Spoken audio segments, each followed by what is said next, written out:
Hi, my name is Amanda Randall, and I am a behavior analyst and also one of the state coordinators for the Virginia Department of Education's Self-Determination Project. I'm very excited to be with you today to talk about implementation strategies for teaching individuals with autism, skills for building relationships and friendships. Hopefully you watched a previous webinar that we talked about assessment and trying to figure out what are the skill deficits or the skill excesses that we're looking for to teach those individuals with autism. So we're really going to jump right into it from here. There are a lot of different curriculum out there to help you to build activities for individuals with autism. They're pre-packaged, they're awesome. A lot of those links are in your fast facts. And those are great for individuals who need help with coming up with activities. You need help with trying to figure out some of the expectations. That's just fine because we really want to make sure that you're comfortable with implementing these strategies. If you're someone like me who your budget's a little limited and you really want to look at some free options, that's what we're really going to talk about today. The National Professional Development Center on Autism has done a great job at putting together a lot of resources in one place for you. They've really looked at various teaching practices that can be used for students and figured out which ones work really well for students with autism. So one of the things that I want to bring your attention to is, although the things that I'm going to talk about are great for individuals with autism, all of these things are just really great teaching practices. So if you're trying to use this to teach social skills to an individual with autism, you can also use it to teach an individual with an intellectual disability or various individuals in the setting. So don't think that just because it says National Professional Development Center on Autism that it's just for autism. It's really just good teaching practices, which is what I like about it. This manual, again, there's a link in your fast facts. It's pretty comprehensive, but it's really good. So if you're someone who you don't mind sitting down with a cup of coffee and reading some research, it's great. But let me get to the meat of it for you. This is the best part of this whole manual. This is a really cool diagram that talks about evidence-based practices and outcomes that you can receive by age. So at the top, you see various domains or areas that you want to teach an individual with autism. So social skills, communication, behavior, joint attention, play. Those are all in that top box. Down the side, you can see the various evidence-based practices, and there's a link that takes you directly to this diagram. But if we look a little closer at it, you can see the evidence-based practices are down the side. They're the ones in dark green. And if you look, for ages 15 through 22, that's really the age that we're talking about, that transition age. You can also back up a little more and look at those that are good for individuals age 6 through 14. But for the age 15 through 22, the practices that are good to teach social skills are antecedent-based interventions, modeling, peer-mediated instruction intervention, reinforcement, scripting, social skills training, technology and aided instruction intervention, video modeling, and visual supports.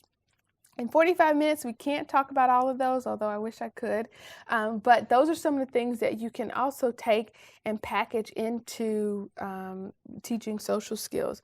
One of the really cool things about this website is not only do they tell you what's available to work with students with autism, but they also tell you how to do it. So make sure you go to that website because they have modules, they have implementation steps for every one of these strategies so that if it's something you're not familiar with, they have prepackaged resources to help you to implement that. And I really like that about this website.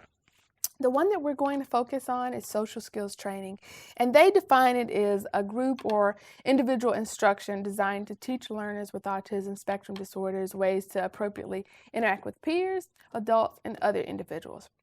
And those are really the foundational skills that you need in order to build friendships or relationships. So if you're not able to do some of the basic interaction things, you're not going to be able to maintain relationship with friends. And some of the ways that you want to do that is really looking at how are you going to provide instruction for those basic level concepts. Are you going to do role playing or practicing?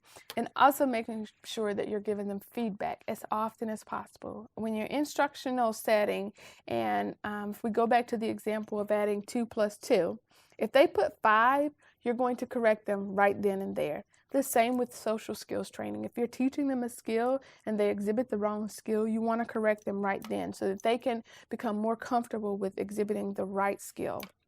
When they walk into a crowded room, they need to be able to remember your face and remember exactly what they should be doing in that situation. As you're looking to begin implementation, make sure that it's age appropriate. Make sure that you observe peers who are typically developing around their age and look at what skills they're implementing, what skills they're exhibiting, what they're doing with their other friends, and various types of supports. There are a lot of people who can support someone to build a friendship or a relationship. So who are those people in that individual's life? Embed the activities into other things so that it's not just when we sit at this table, that's when we do social skills. Take it into different environments so that they learn that they can exhibit those skills in any area, so generalizing them across settings. And a crisis management plan.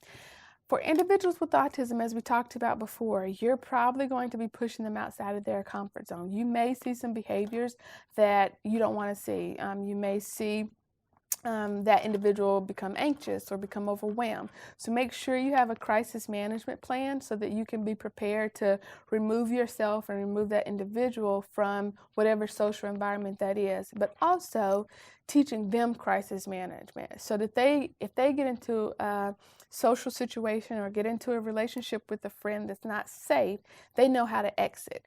We teach individuals with autism that they need to make friends, but we don't teach them that everybody's not your friend. There are a lot of people that may try to see that they're vulnerable and see that they don't have the exact social skills or understand certain nuances. They may bully them, so really helping them to understand the skills that they need to get out of various social situations. Looking at their strengths, looking at acquisition and performance. What exactly are they doing? How can we change it? Again, generalization, helping them to do it with different people in different settings. Very specific instructions and making sure that you're taking it to the natural setting out of the environment where you're teaching it. If we go back to those 5 dimensions of social skills, I really like this chart because these are some of those areas that are identified as general social skills that you need. And then they look at the 5 dimensions of social skills to say, what do you need to be able to be successful with peer relationship skills? What do you need to be successful with self-management skills?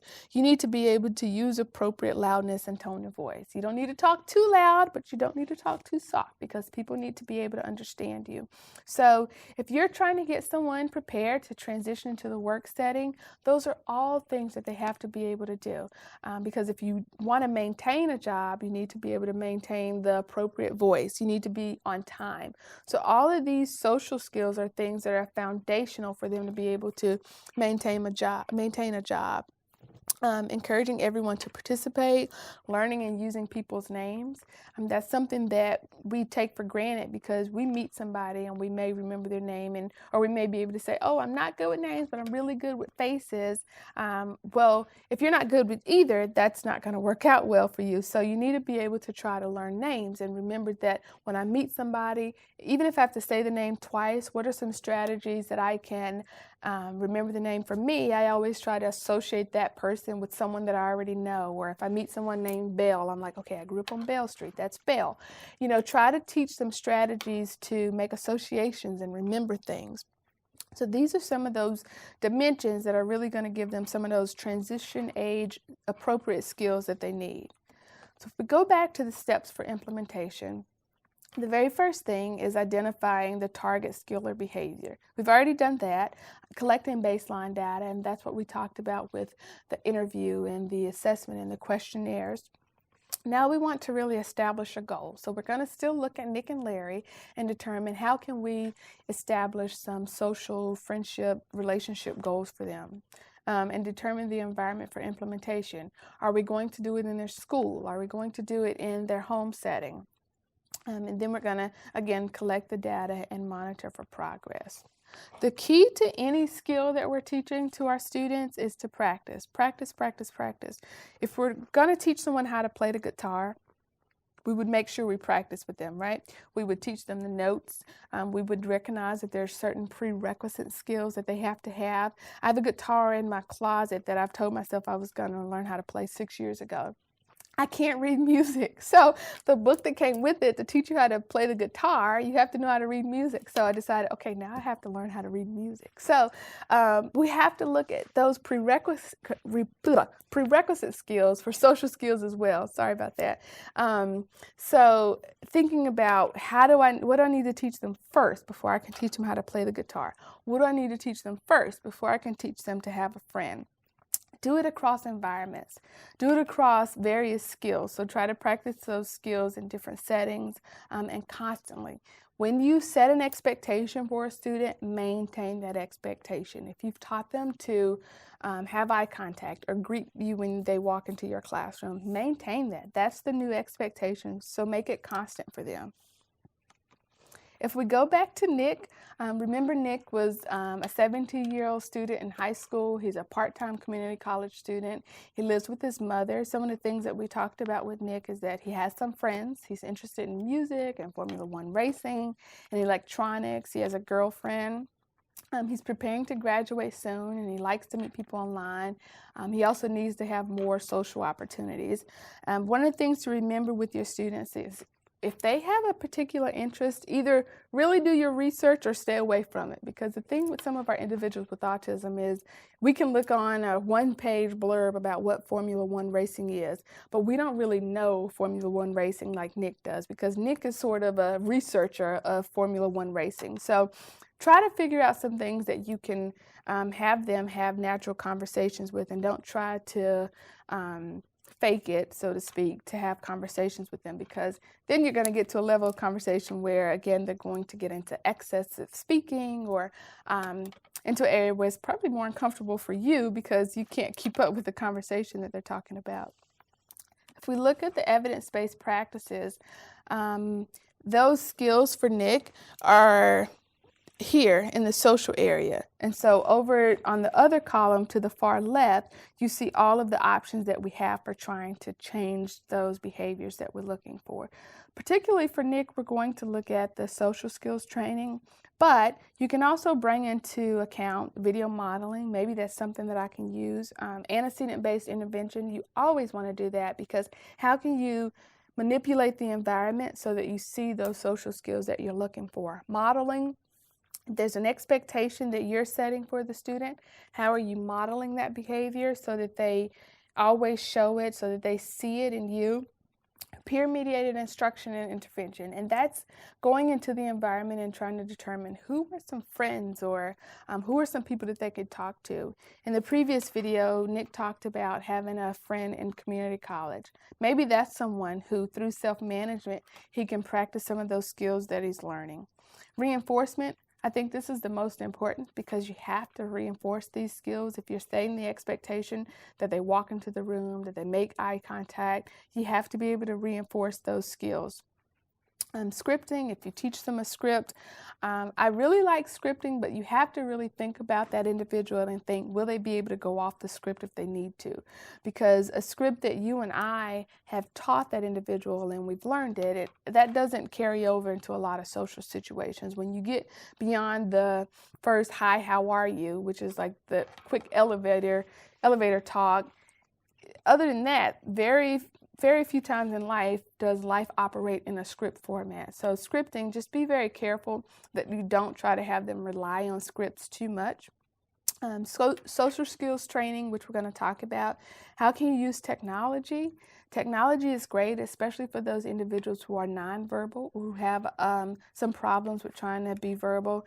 When you go into McDonald's or Starbucks or somewhere to order a coffee, sometimes they can't interpret what you're saying. So maybe there is an opportunity to use a voice output device or some pictures or things like that to try to help that individual become more social and have more interactions with people in various environments. Video modeling is great because you can not only show them some of the behaviors that they're trying to exhibit, you can show them some of the behaviors they're not exhibiting and problem solve and talk through it with them. And visual supports. As much as possible, use visual supports for individuals. I've had people tell me, oh, I don't need visual supports. They don't need visual supports. They can read. We have visual supports everywhere. We have stop signs. We have parking signs. We have an exit sign. So Don't take away visual supports. Use them as much as possible. Don't overuse them, but when they're functional, make sure you use them. When we're looking at Nick, one of the things that his mom talks about is that Nick has a hard time making eye contact. And I've noticed that with Nick as well, is that there'll be a moment where he'll look at you and then he's looking away or he's looking down. That making eye contact for an extended period of time becomes uncomfortable. We all know that you can make eye contact and you can look away because it does get uncomfortable. So that's something that we really want to target for Nick. How are we going to do that?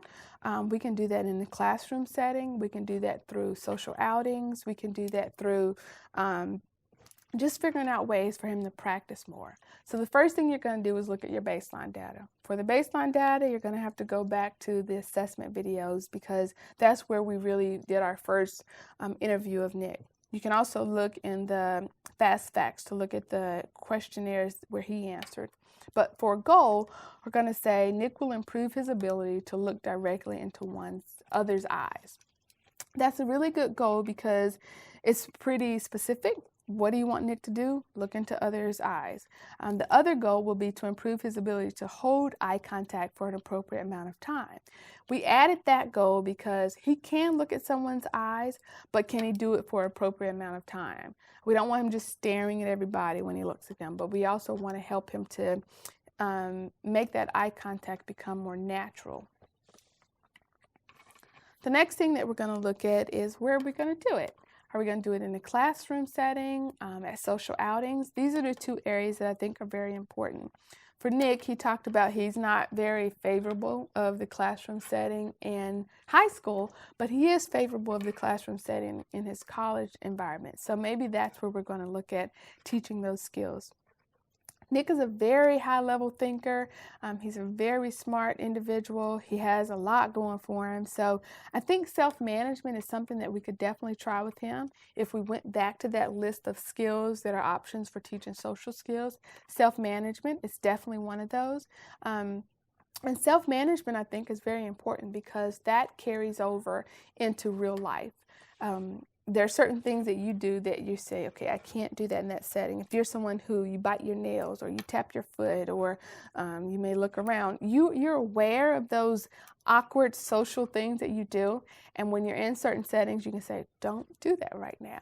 And that's what we want to teach our individuals with autism. If they have the ability to self-manage and tell themselves, remind themselves, initially it may be unnatural because maybe they need a timer or they need a reminder that tells them, don't do that awkward thing right now. But self-management is one of the best practices. Modeling, that's a great instructional strategy because you can model it, you can get peers to model it, you can also get them to just be aware of what's going on in their environment. With modeling, that's what we do when we're in a social situation. We walk into a room and we see what everybody else is doing. If everybody's going over here to stand in line, that's what we do. We don't just stand there at the door and wait for somebody to come over to us. We just look, we observe the environment, and we say, okay, that's what they're doing. I'm going to either do what he's doing over here, or I'm going to do what she's doing over there. That's modeling. So they're modeling the behavior that we need. So teaching through modeling is great for individuals with autism because you teach them that this is also something that you can do in the natural environment. Just look at the social cues of those around you, pick up on those, and follow those individuals. Reinforcement, again, we always want to reinforce those behaviors that we see, make sure that we're reinforcing all of the opportunities that they're being social, they're interacting with friends. And it doesn't have to come unnatural. It's someone with, like Nick, he's a very competent individual, so he may interact with more people, and you don't want to interrupt him and say, hey, nice job talking to that boy over there, or nice job making eye contact. You may want to wait until after so that he can continue with that relationship that he has going on right there, or that social interaction that he has going on right there. You don't want to make it weird for him or the other person. And using visual supports again as much as possible, collecting data and figuring out how can I continue to help him make progress and get better and better at these skills. If we look at Larry, again, Larry is 20 years old. He's in a day support program. He lives with his mother and his father and his brother. He has some friends, and he talked about those friends in the sense of his day support program people. So maybe we can take those skills that he's exhibiting with his day support people and maybe move those to a community setting. He enjoys his day program, which is really awesome. He likes to work. He struggles with answering questions, and you were able to see some of that in the interview that I did with him for the assessment. He needs more social opportunities, and that's something that his mom expressed, but also when you look at the goal that his dad has for him to be independent and be out on his own, he's going to have to get exposure to more social opportunities so that he can be successful in an environment without the support of his parents. So at Larry, we really want to start with something as basic as expressing his own preferences. I realized quickly when I was doing the assessment with Larry that just expressing his preferences is a little difficult for him. And this could be multiple reasons. Maybe he's a little prompt dependent because people have told him what decisions to make, or maybe it's just because he didn't want to be there. So you really have to understand what the results of your assessment are telling you. But expressing his own preferences is something that I'd really like to look at for Larry. That's a major barrier for an individual with autism or anybody if they're not able to express a preference or make a decision. And we have to teach them to make choices, offering them choices, and we don't want to limit the opportunities to give them to express their preferences and make choices. So with some of his limited communication skills, this becomes essential for us to figure out how are we going to offer him preferences and how are we going to make sure that when he expresses preferences, we're reinforcing those opportunities and we're making sure that we're reinforcing the correct preference. So if you look at the baseline data, which is our videos and also some of those questionnaires that his parents completed, we're going to create a goal, which is Larry will improve his ability to make choices and express preferences. Where are we going to do that? We're going to do that in the classroom setting, through social outings, making sure that we're giving him opportunities in the community to make choices. In a previous setting, we took all of our individuals to Dunkin' Donuts on Friday, and within those 10 minutes of Dunkin' Donuts, they each had a goal. The goals range from meeting someone new, which is a little awkward when you take them into Dunkin' Donuts when I look back on it. I don't know why we set that goal, but we wanted them to go in the Dunkin' Donuts and meet someone new. I don't know how many of us go in the Dunkin' Donuts with the goal of meeting someone new. Probably none of us, but we also had some individuals who had to order something. We had some individuals who had to be able to make change. We just had some who we needed them to get into the door. So we taught those skills in the classroom in a discrete setting. We just taught them those skills. How do you make change? Okay, what do you say if you want to be someone's friend? How do you meet someone new? And then when we took them to Dunkin' Donuts, it was like, go. And that worked for some of our individuals with autism. The really cool thing is we built a relationship with the people who worked there at Dunkin' Donuts. So, of course, when they saw our van pull up, they knew we were coming. But some of the people there became some of the best people for interacting with those individuals with autism because they built natural relationships with them. So when they came up to them and made a request or said, hi, how are you, or exhibited some of these social skills that we were looking for, they reciprocated them. They were quick to interact with them. They really enjoyed it. So one of the really important things about taking individuals out into the community is you may have to do some work and build some of those relationships, and also think about, is this natural, what I'm trying to get them to do? Is this something that if I wasn't here with this group of students, or would I just do this naturally? And if the answer is no, you might not want to have them do that because it's going to look weird for them. And we don't want to isolate them more in a community setting than they may already be from some of their behaviors and social behaviors.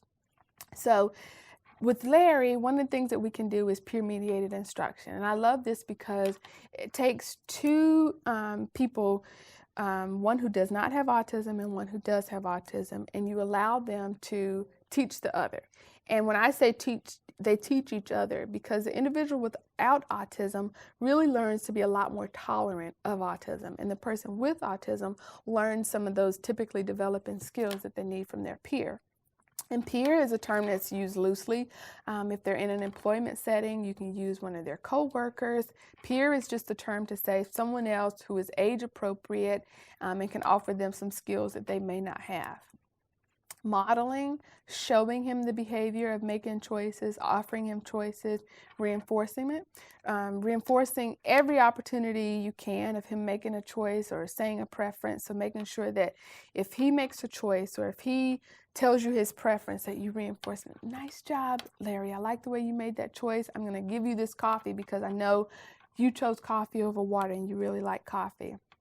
Using visual supports, you'll see some visual supports that I use with Larry in the fast facts, and that is very essential for some individuals with autism so that they can see what you're talking about. If you think back to the videos where I interviewed Larry, it took him a minute to process some of them, and you can see that it's cut up a lot because that interview was a little longer than the 1 minute that you saw, and some of that is because I had to repeat the question or I had to show him that visual support that I used to help him understand the questions.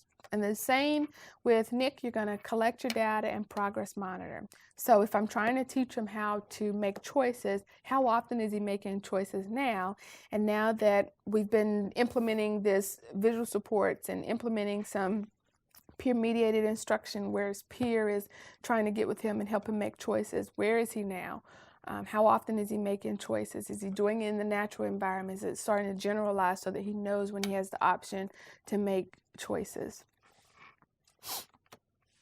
So going back to the tips for implementation, and I keep going back to this, I think I've showed this slide 5 times, but I want you to understand the importance of doing things in an orderly fashion and making sure that you're sticking to how to break things down. So you want to break the task down into small steps. Collect your data. Make sure you collect data. Don't just haphazardly pick a skill and say we're going to teach everybody in the classroom eye contact, or today at work we want everybody here to make eye contact.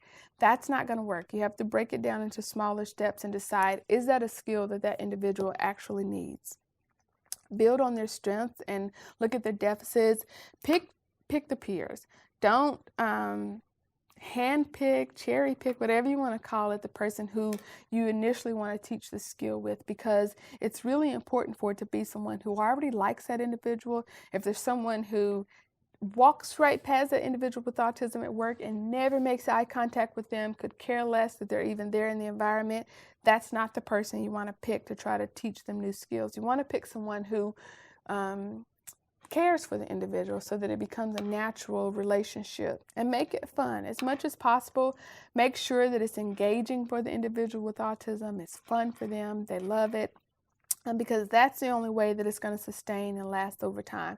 If you've, again, manufactured this relationships and it's really artificial and they don't have anything in common to talk about, it's going to be hard for that to last over time because it's not natural. If we think back to various environments where we've made friends or colleagues, and if we don't keep in contact with them, it's probably because it was just situational. So we want to try to make sure that it's something that's fun for them so they can take it to other areas. Looking at visual supports, I really like this visual support because it gives him options for Larry. What are some of the options if I want to join in with other people who are doing something? If everybody's playing a video game or listening to a certain song, how do I invite myself to join? Or how do I go over to Johnny and say, Johnny, will you come over and listen to my music with me? Those are very specific skills, and using visual supports can help because it really takes all of the language, which Larry has a language barrier. So if you take that barrier away and just have him use the visual supports, that can help it become easier for him. So also making sure that your visual supports are age appropriate. If you look at this one, it talks a lot about play. Larry's probably not playing that much. Nick's probably not playing that much. If anything, they may be both playing video games, which they did both talk about enjoying. So making sure that you take the visual supports and make sure they're age appropriate and enhances their opportunities for communication. Here's another visual support, and this one really goes into things that you don't want to do when you're trying to make a friend or interact with someone. One of the things that we have to think about is our individuals with autism may have some behaviors that people who are the same age that they are think are weird or just don't want to be around them because of some of those behaviors. On the other side, you may have individuals with autism that individuals in the environment love them because they're just so sweet and just so different, and they just love them. So really looking at what are some of the things that I need to teach them. Maybe they need to not exhibit some of those behaviors and environments, but also understanding, again, when is someone picking on me or when is someone bullying me, so that they're not in a situation where it becomes uncomfortable for them, or they're not in a situation with an unsafe friend. So I really like this one because it says, what are some of the things that friends should not do? So not only is it saying what are the things that I should not do to another person, but what are some of the things that my friends should not do to me? I think that that's something that a lot of individuals with and without disabilities get hurt by people because they weren't aware that that person was not really looking out for their best interests. So I think this is something very important that we have to teach individuals with autism.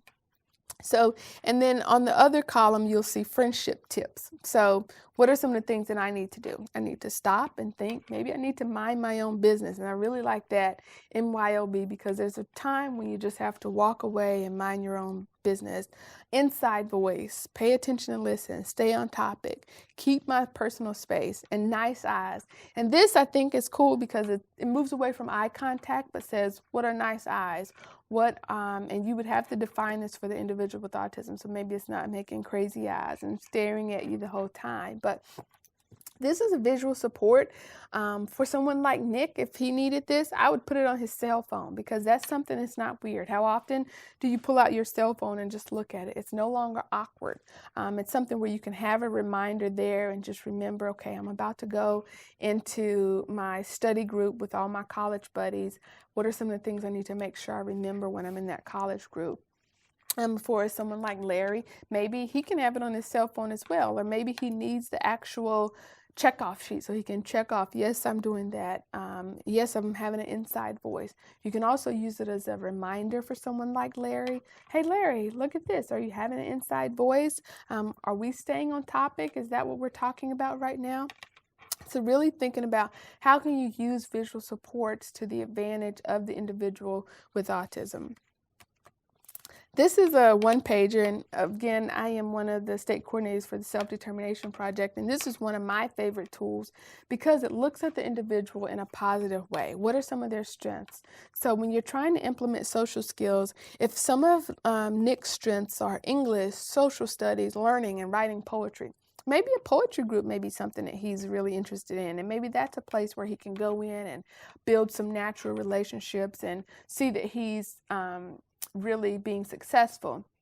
Because if we put him in an environment where he's not interested, it's an area where he's not successful, some of those social skills are going to not become important to him because all he's going to be thinking of, how do I survive or how do I get out of this situation? The other thing is looking at their interests, their preferences, their needs. How can I really take these and put them into situations so that they can be successful? The needs area is really important because just as he needs those things academically, perhaps he needs those as well when you're trying to teach him social skills. Maybe he needs you to print those notes out. So if we go back to those visual supports, Nick is a very capable young man. He can read, he can talk, he may not need pictures, but he tells us right here that he needs printed notes. So that's a form of visual support. So how can I make some printed notes for him to help him understand some of those social skills? He needs a structured environment. So knowing that lets you know that if you teach him a skill and then you throw him into an environment where there's a lot of people coming at him, trying to talk to him, it's overstimulating, he may not be able to demonstrate some of those skills that you taught him. So really taking that into context and saying, how can I really teach him what he needs to learn and then slowly teach him to put them into the environment where he may have to exhibit them.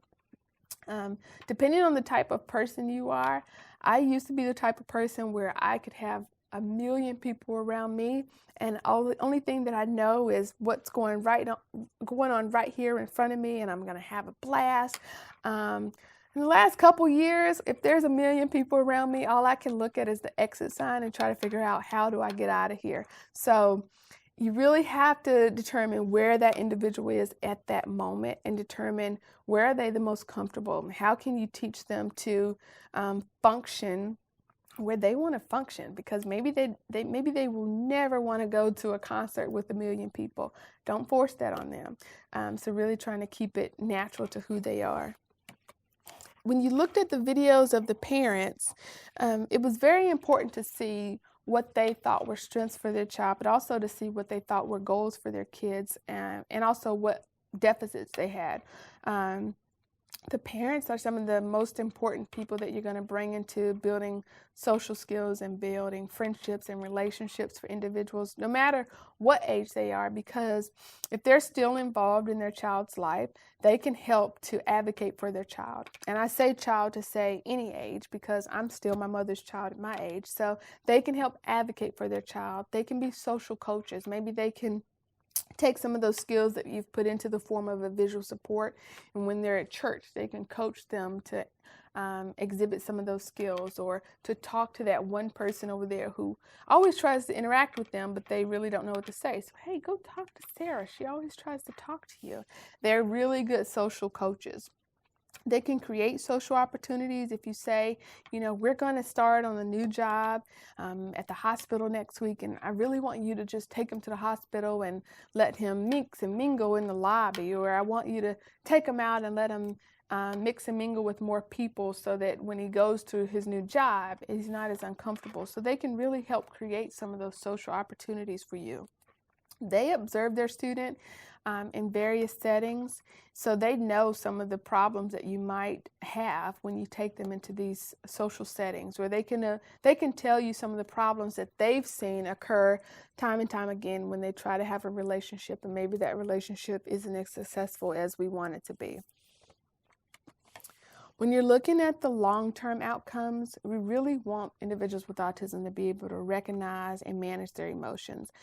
That's the key to any successful or healthy relationship, is recognizing what role you play in that relationship. So that's something that's really important for individuals with autism. They have to set and achieve positive goals. If you're setting them up all the time and trying to teach them social nuances and social cues and having expectations and setting skills and then never ever being successful, that's really gonna change their views of being social. You may turn back to some of that anxiety that they already had about being in a social situation. They have to learn how to demonstrate care and concern for others. A lot of times individuals with autism spend so much time being cared for. We really have to teach them to care about other people. And some of that initially may be a little artificial. We teach someone to say, how are you? Or how are you doing today? And then that individual says, how are you today? And, they ask the question, but they don't really hear them. They don't wait to listen and see how that person is. They may walk away right after they say that. So really teaching them to listen, repeat what people are saying, and really understand what's going on. Long-term outcome is to be able to maintain the relationships over time and make responsible decisions. I can't stress enough how individuals with autism get bullied in the community, and that's outside of their school. They get bullied in the workplace. So we really want to teach them how to make responsible decisions, how to walk away from a relationship that's not healthy, and how to handle those situations effectively. That's really important for individuals with autism. Those social skills help them to develop those skills that employers want. They want them to be able to learn new skills. They want them to be able to listen and communicate orally. If you have a problem at work, you have to be able to go make eye contact and talk to your boss and tell them what's going on. You have to be able to adapt to certain situations. Work today may not be the same as work tomorrow. When you're in the natural setting in the community, you can't guarantee that every day is going to look the same. So really try to help them to be creative thinkers and problem solvers. Personal management. We talked about self-management, and that is listed as one of those evidence-based practices that are really good for students with autism. So that self-management is going to teach them how to have those skills they need to have self-esteem and know that they're okay in the community setting. They're okay when they go hang out with their friends because they know the skills they need. They know how to manage themselves to maintain those skills. So once you begin teaching these skills, so when I talked about with Nick that we're going to teach them through some modeling, when I talked about with Larry, we're going to use some visual supports and teach them in a one-on-one setting first. How are we going to maintain those skills? Acceptance is the most important thing, accepting that there are some things about this individual that just is. If they love the Civil War, they love to talk about trains, you can't stop them from having a passion for those things, but you can help them learn how to take those conversations that they really like to have and tailor them to work in various situations. You can also teach them that everybody doesn't want to hear about the Civil War. Everyone doesn't want to hear about trains. So really, you're not going to change their personality, but offer them some new skills of how to use some of those interests that they have. Offer opportunities for practice all the time, as much as possible. How can you offer them an opportunity to practice those social skills? If you're in a school setting and that student isn't in the classroom with their general education peers, how do you get them in that classroom? And how do you get them away from that table with all the other students who are in the special education class? But how do you get them meeting peers, walking through the school, talking with people, sitting at the lunch table with different people? If they're in the work setting, how do you take them beyond just whatever their job is? If their job is to empty the trash for the day, or if their job is to distribute the food for the day, how do you take that skill and say, now let's practice some of those social skills that we learn when you deliver the food to the people in the hospital? Opportunities for generalization, so really taking those skills and taking them to various settings, to various people, and increasing the expectations. Eye contact is not the end of social skills. It's just the very beginning, because the beginning is being able to have some of those interactions of shaking hands and making eye contact. But the end is having a lifelong friend, or having some relationships that are long lasting, and someone who you feel like when you're in a situation where you're distressed or you're not having a good day, that's someone who you can call or text or go sit on their couch and talk to them. That's really where we want to get our individuals with autism. So some of the final thoughts here from the parents and the individuals with autism.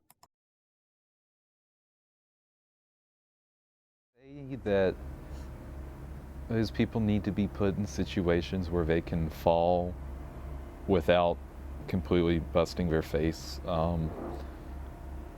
Situations where they can progress, but they're not going to fall back so much that they never want to come outside again.